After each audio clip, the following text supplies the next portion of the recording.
All right, so Carolina Panthers falling to the New England Patriots 42-13. Drake May having himself a day, 14 of 17, 82% completion, 203 yards, 3 touchdowns, 1 on the ground, and 157 QBR. Bryce Young not having a bad day. Honestly, 18 of 30, 60% completion, 150 yards, and 1 touchdown, 87 QBR. What is the problem for the Panthers, and what do they need to do to be a winning, not just a winning team, but a winning organization again? I don't even remember the last time this team has a winning season. I think it's been almost a decade. We're in 2025 now. The last time they've been to the playoffs was what, 2017, maybe 2018? What's the problem? They're coming off of a good game against Atlanta Falcons. They won 30-0. And I don't care what anybody wants to say, whether you want to say that Atlanta beat themselves or Carolina Panthers just completely dominated them. They won the game 30-0. That's not a fluke. They did everything right. But this game, they did everything wrong. Why?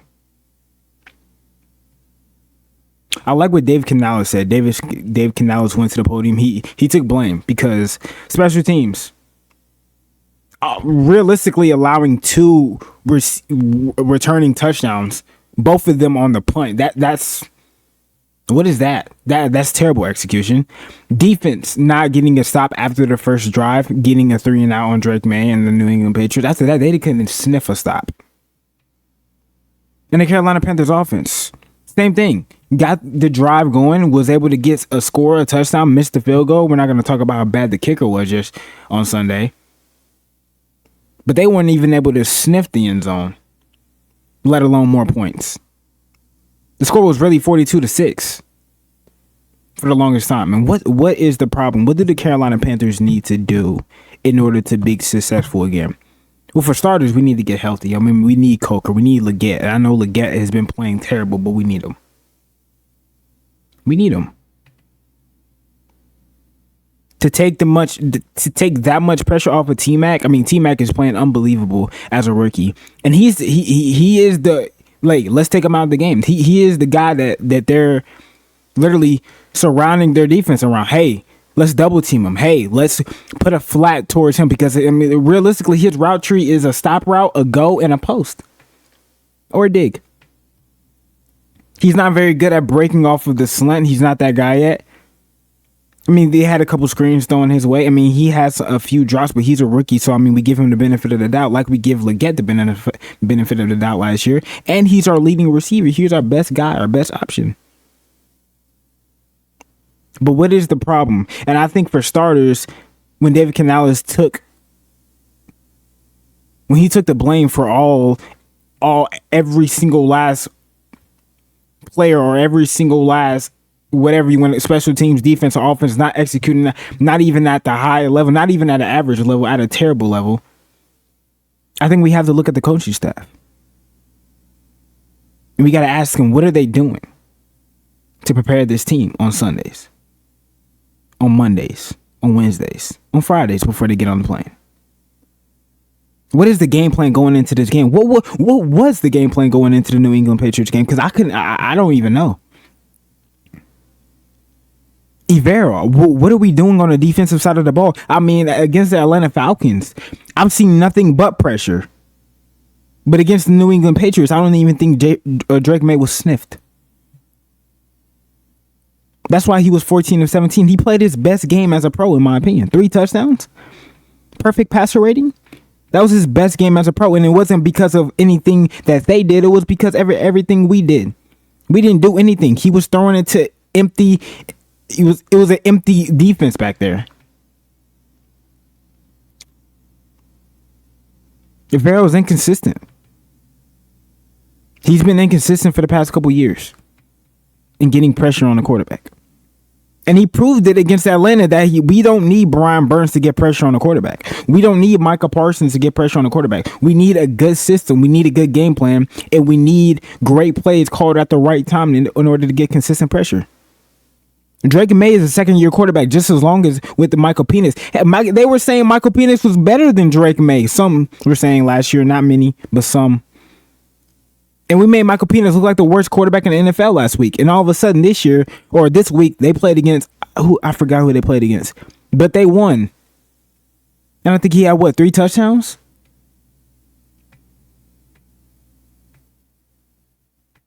I don't know what's wrong with this team. But I don't think it's Bryce Young. Bryce Young didn't turn the ball over, so Dave Canales couldn't go to the podium and say, "Okay, we got to stop turning the ball over. We're setting ourselves short. We're not putting ourselves in good position." You can't make that excuse no more because Bryce Young did not turn the ball over one time. There was no fumbles. There was no turnover on downs. Actually, there was turnover on downs, if I'm not mistaken. But there's no rhythm within this offense, or there's no rhythm within the defense. Is it time to move on from Dave Canales? I don't think so. To be completely honest, well, I don't think so. But I think we need to have a serious discussion about him calling plays. Is he holding this team back with his play calling? I think so. Is he holding Bryce Young back with his play calling? I think so. But to be fair, I don't know if Dave can call the game that he wants to call because he has two receivers that cannot create separation to save their life. And T-Mac, to be honest, T-Mac can't even create that much separation to save his life. But he's our best guy. And he can get away with it because he has elite hands. That's what he's always been. He's been having elite hands ever since he was in college. That's what made him stand out from all the rest. Because you can throw him the ball and realistically he has a great chance of catching it because of how elite he is with his body control with his hands. There never was his route running that impressed people.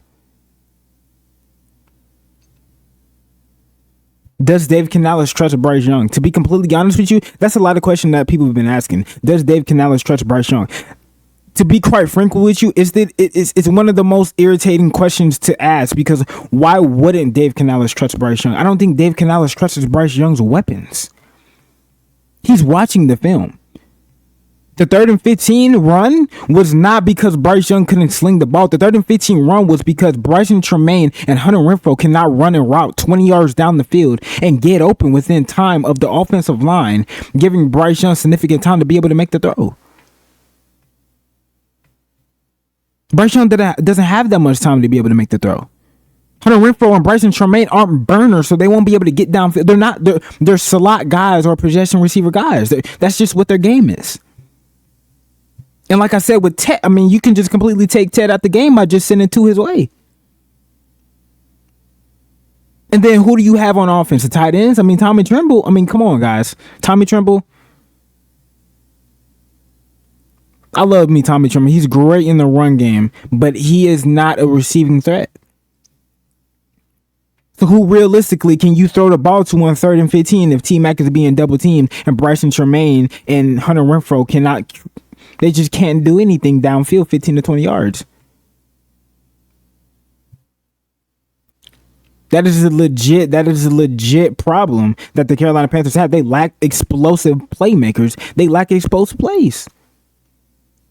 The first drive was so successful, not because it was a filling out drive, but because Bryce Young was able. Dave Canales called a great first drive.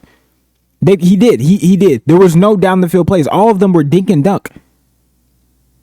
3 and 4 of them were dink and dunk of Bryce Young just dipping the ball to Tommy Tremble or the rookie. I forgot the kid's name. Shout out to him. Making plays and just catching 5 to 7 yard routes and then just running after the catch. And the New England Patriots playing soft coverage. That's all the first drive was. And after the first drive, they realized, hey, these guys can't run downfield. Let's scoot up. And they weren't able to do anything after that. Are you mad at them? I'm not mad at Dave. Because I don't think Dave can call the game he truly wants to call. I've seen Dave call a good game. I've seen Dave call a great game. And I've seen Dave call a terrible game. Kansas City Chiefs. Dave called an amazing game. He put the ball in Bryce Young's hands. And he allowed Bryce to be Bryce with Xavier Legette and Adam Thielen and David Moore stretching the field. He called the best game and gave them an opportunity to win. They scored on every drive. There wasn't a single drive that they didn't score points. They either was kicking the field goal or they were scoring a touchdown. There was no turnovers in that game from Bryce Young. There was no turnovers in that game from the offense. Dave Canales and Bryce Young gave that offense the best chance to win. And granted, it was an undefeated Kansas City Chiefs team, but they gave themselves a best chance to win because Dave Canales called his best game ever. Against the Philadelphia Eagles, Bryce Young, he threw one interception. But again, Dave Canales put the ball in Bryce Young's hands. If Xavier Legette caught that ball, we may be talking about the Carolina Panthers beating the potential Super Bowl champions of the NFL. Because Jalen Hurts wasn't having an incredible throwing game. That was the game that A.J. Brown was complaining about. The passing game needs to be better. Dave Canales has the potential to call great games. I'm not going to put it on him because he has a few bad calling games. He definitely has a few bad play calls. He's a second-year head coach, guys. We're expecting him to be elite in his second year. I mean, we're expecting Bryce Young to be elite in his third year, apparently, because everybody's calling for Bryce Young's head, but not realizing he only has 2 seconds to throw the ball because of his... Christian Bartmore had 5 pressures by himself. And obviously with Robert Hunt out and our starting center, Austin Corbett, out, that's going to happen. But you can't get mad at the offense because the offense, when you trade Adam Thielen, your best receiver, he was your best receiver, and then Coker's out, your second best receiver, you're asking Bryce Young to not only carry the load, carry more than the load, but he has to learn he has to learn his players all over again with T-Mac as a rookie, Hunter Renfrow, who hasn't played in a year, who's brand new to the team, and Bryson Tremaine, who was picked up off the practice squad in Washington, who was also a new player on the Carolina Panthers. All 3 of the guys that started against the New England Patriots were brand new players that Bryce Young is new to, that he has to build chemistry with over time. David Moore got hurt after the first play with the jet sweep. Jimmy Horn is activated and set to play next game. Is Jimmy Horn actually going to be a threat? To be completely honest with you, I don't know. I have to see more because I didn't see anything in the preseason, and that's not a discredit to him. That may be a discredit to the Carolina Panthers offensive game planning scheme because they didn't really get him involved. But I don't know. I didn't really see him jump off the screen. I'm not going to sit here and say he's a terrible player, but I think he can be. He's definitely their most explosive guy on the offensive side of the ball. If they're smart, they will use him this Sunday against the Miami Dolphins. If they're smart, they'll get him going in the deep game, or they'll get him going with the jet game, with the run game, get the run game going, get some explosive plays going, and get the team going. Xavier Legette also is set to play on Sunday there. That's what the rumors are. I mean, I don't know how many more games Xavier is going to miss with the hamstring, but we need him back. Badly. We need him back. DJ Johnson just got released from the Carolina Panthers a couple days ago. And I think we all know why. They drafted 2 edge rushers, and they both were not getting playing time. I mean, one of them finally started the game simply because of Pat Jones being out. I mean, what is that? We only have 1 sack on the season, if I'm not mistaken, and it's from our rookie Princely. He's the only guy that got a sack. And it takes releasing a third-year guy in order to get our rookies, our young players, to get significant snaps. If you guys were watching the game, and I was watching the game closely, especially on the defensive side when the game was just completely, I was watching it before then too, but I was watching the D-line, and I was watching how the offensive line was approaching our D-line because we got so much pressure against that line. So I wanted to see how the D-line or how the O-line was going to approach us. Every single play, the tight end was chipping Nick Scorton. Every play. There wasn't a single play. Every play. I cannot exaggerate this enough. No matter which side Nick, and they tried to move him around. They tried to move Nick around to try to get him free and get some one-on-ones going. New England pitchers were not having it. They chipped Nick Scorton every play. No matter where he lined up. They moved the tight end to his side and chipped him with the tight end every play. And then the tackle would get it easy. And it would knock Nick Scorton off. Nick Scorton was a non-factor in that game. Because of that. I don't know if that's the Patriots saying that Nick Scorton's just a beast. I don't know if that's the Patriots saying that we don't care about anybody else on your D-line. Nick Gordon is just your best guy, hands down. But Nick Gordon was just completely taken out of that game. And I admire what the Patriots did with that. I admire what they did. Because that was great game planning. I cannot say the same for the Carolina Panthers offense.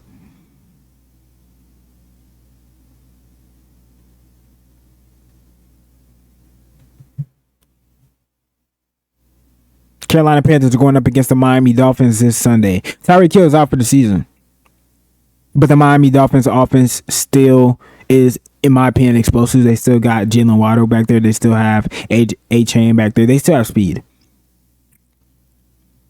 I was going to come into this video and say the Carolina Panthers, if the Carolina Panthers defense doesn't come and play, that there is no chance. And I don't care. It doesn't matter how good the Panthers offense are. There is no chance that the Panthers come out victorious against the Miami Dolphins if they don't slow down that offense.